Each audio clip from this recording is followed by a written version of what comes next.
ini saya mau nebus resep dari pasien bapak saya sama Pak Mahfud.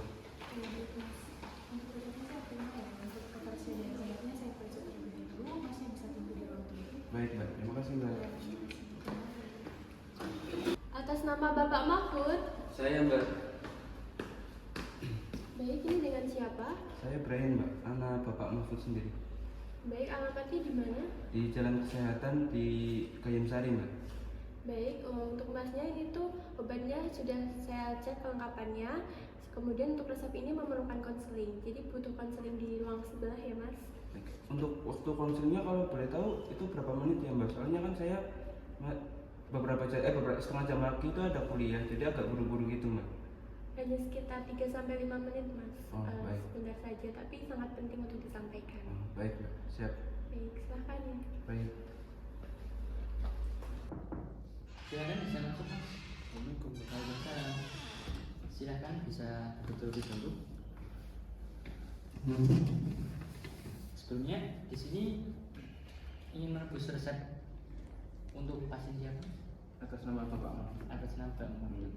Ini dengan siapanya ya Mas? Saya anaknya. Anaknya. Untuk nama Mas siapa? Saya Brian. Mas Brian. Mm-hmm. Untuk umur dari Pak Mahfud itu berapa? Kalau tidak salah itu 65 tahun. 65 tahun. Untuk alamat rumahnya? Itu di Jalan Kesehatan di Kecamatan Kayamsari. Jalan Kesehatan Kayamsari. Di sini saya kan sudah menyiapkan obatnya. Di sini saya akan menjelaskan tentang konseling. Apakah saya bisa meminta waktunya 3-5 menit untuk memberikan penjelasan terkait cara penggunaan obat, kemudian waktu penggunaan, kemudian juga tentang terkait beberapa hal yang nantinya bisa dilakukan Pak Mahfud terkait kesembuhan Pak Mahfud. Bisa. Ya. Nah, sebelumnya saya izin menanyakan beberapa hal terlebih dahulu terkait keluhan dari Pak Mahfud yang biasa dirasakan di rumah apa ya Mas? Yang biasa Mas Brian lihat? Itu biasanya Bapak sebelum dirawat itu merasa tangan kiri sama kiri di pagi hari itu susah digerakin. Bisa digerakin. Terus air-air ini tuh kayak susah berbicara gitu Mbak. Itu. Kemudian apakah ada penyakit tertentu yang pernah diderita Pak Mahfud? Di beberapa tahun lalu itu Bapak pernah didiagnosa itu hipertensi Pak. Hipertensi. Terkait dari pola hidup Pak Mahfud untuk pekerjaannya? Bapak itu dulu, kalau sekarang itu udah berhenti kerja, tapi dulu beberapa tahun lalu itu sebagai kuli bangunan. Sebagai kuli bangunan. Apakah itu Pak Mahfud sering mengkonsumsi alkohol, kemudian sering merokok juga di rumah? Kalau alkohol itu tidak pernah setahu saya Pak, tapi kalau rokok itu sering banget. Sering banget. Oh iya, karena kulit juga mungkin ya Mas. Iya, pergaulan. Kemudian untuk obat yang pernah dikonsumsi Pak Mahfud sendiri, apakah beberapa hari kemarin atau beberapa minggu kemarin sudah ada obat tertentu yang dikonsumsi? Kalau tidak salah itu di rumah masih ada kemasan obat amlodipin ya Pak. Amlodipin. Iya. Amlodipin saja. Iya, cuma amlodipin. Amlodipin. Itu dikonsumsi rutin atau tidak di rumah? Kalau setahu saya sebenarnya tidak ya Pak, paling kalau badan-badan Bapak lemas gitu, kalau merasa sakit. Jadi pas merasa sakit aja. Untuk terkait resepnya, apakah dokter sudah menjelaskan tentang sesuatu Mas? Belum Pak, dokter cuma menjelaskan terkait diagnosa saja. Diagnosa. Untuk diagnosanya itu apa ya? Kalau dari dokter itu mendiagnosa itu stroke iskemik ya Mas. Tapi dari saya itu belum tahu stroke iskemik itu apa Mas. Oh jadi saya ingin menjelaskan, jadi stroke iskemik itu adanya penyumbatan di aliran darah di otak. Jadi itu mengganggu aktivitas Pak Mahfud. Nah, kalau terkait keluhan dari Pak Mahfud tadi, nah itu efek dari penyumbatan yang ada di otak. Kemudian apakah dokter sudah menjelaskan juga terkait obat-obatnya, cara minumnya? Kalau obat belum dijelaskan. Baik, di sini saya izin menjelaskan terkait obatnya ya Mas. Jadi di sini ada 5 obat yang diberikan menurut rekomendasi dokter ya. Di sini ada simvastatin, ini diminum 1 kali sehari sudah makan. Ini diminum malam hari. Semisal Pak Mahfud tidurnya jam 9 malam, berarti 30 menit sebelum tidur, berarti jam 8.30 malam. Kemudian yang kedua ada obat citicoline, ini digunakan untuk mengobati gangguan gerak yang tadi dijelaskan Mas Brian. Ini diminum 3 kali sehari sudah makan. Kemudian ada clopidogrel, ini digunakan untuk mengencerkan peredaran darah agar peredaran darahnya lancar. Diminum 1 kali sehari sudah makan. Bentuknya juga tablet. Kemudian ada amlodipin, ini digunakan 1 kali sehari sudah makan. Ini untuk menurunkan tekanan darah dari Pak Mahfud.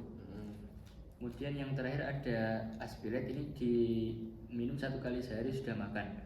Nah, untuk aspiret ini bentuknya juga tablet, tapi untuk pengkonsumsiannya itu nanti dikunyah ya sebelumnya. Kemudian terkait obatnya, setelah Pak Mahfud mengkonsumsi obat ini, itu nantinya ada efek sampingnya Pak. Jadi seperti mual, letih, lesu, dan pusing. Itu nanti Mas Brian tidak usah khawatir, itu hanya efek samping dari obat ini. Jadi semisal Pak Mahfud nanti berpikir yang tidak, nanti Mas Brian bisa menjelaskan terkait itu adalah efek samping dari obat-obat ini. Kemudian untuk obat ini selanjutnya, jika sudah rutin dikonsumsi, itu juga dibarengi juga dengan pengurangan konsumsi makanan yang asin-asin Mas. Kemudian jus jeruk bali semisal biasa diminum Pak Mahfud itu bisa dikurangi. Kemudian untuk merokoknya tadi kan juga banyak ya Mas.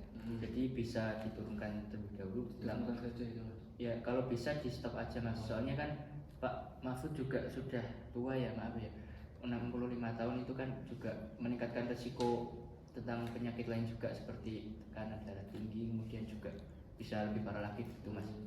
Kemudian untuk cara mengkonsumsinya itu dengan menggunakan air putih ya Mas. Jadi jangan menggunakan kopi, susu, kemudian teh. Itu nanti bisa mengganggu efektivitas dari obat ini. Jadi obat ini bisa memberikan efek dengan tepat gitu Mas. Sebelumnya apakah Mas Brian di rumah mempunyai kotak obat untuk menyimpan obat? Tidak Pak. Tidak punya. Kalau toples itu ada. Jadi untuk obatnya nanti disimpan di toples saja karena punya toples. Nanti juga dijauhkan dari anak-anak ya Mas. Takutnya ini dikira mainan.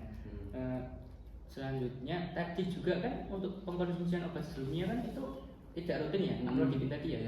Nah itu nanti Mas Brian bisa menjelaskan ke anggota keluarga lain terkait waktu. Yang paling penting itu waktu pengkonsumsian obatnya, nanti bisa dijelaskan ke ibunya, nanti ibunya bisa menjelaskan lagi ke Pak Mahfud sendiri gitu ya. Kemudian yang kedua itu juga bisa menggunakan alarm Mas. Jika itu Pak Mahfud mengkonsumsi obat jam 8 malam misalnya, nah itu bisa di setel alarmnya jam segitu gitu. Untuk obatnya ini sudah saya jelaskan semua. Apakah ada yang perlu ditanyakan lagi terkait obatnya? Mungkin cukup Pak. Cukup. Sebelumnya apakah dari Mas Brian bisa menjelaskan ulang apa yang sudah saya jelaskan tadi untuk memastikan bahwa Mas Brian memahami apa yang sudah saya jelaskan? Jelaskan terkait aturan pakainya ya Pak? Iya, terkait aturan pakainya. Silakan Mas. Ini jadi ada 5 obat ya Pak. Iya. Jadi yang pertama itu ada simvastatin, itu diminum 1 kali sehari 30 menit sebelum tidur di malam hari ya Pak. Terus ada sitikolin, itu diminum 3 kali sehari sudah makan. Terus ada amlodipin, diminum 1 kali sehari sudah makan. Terus ada aspiret, diminum 1 kali sehari sudah makan dan diminum dikunyah ya Pak. Iya, untuk konsumsinya dikunyah. Dan yang terakhir ada clopidogrel, diminum 1 kali sehari sudah makan. Terima kasih Mas Brian sudah menjelaskan apa yang sudah saya jelaskan terkait penyakit dari Pak Mahfud. Karena penyakit itu datangnya dari Tuhan dan juga kesembuhan dari Tuhan. Itu Mas Brian dan keluarga juga harus banyak-banyak berdoa terkait kesembuhan dari Pak Mahfud ya. Baik Pak. Ini untuk obatnya bisa nanti ditebus di kasir.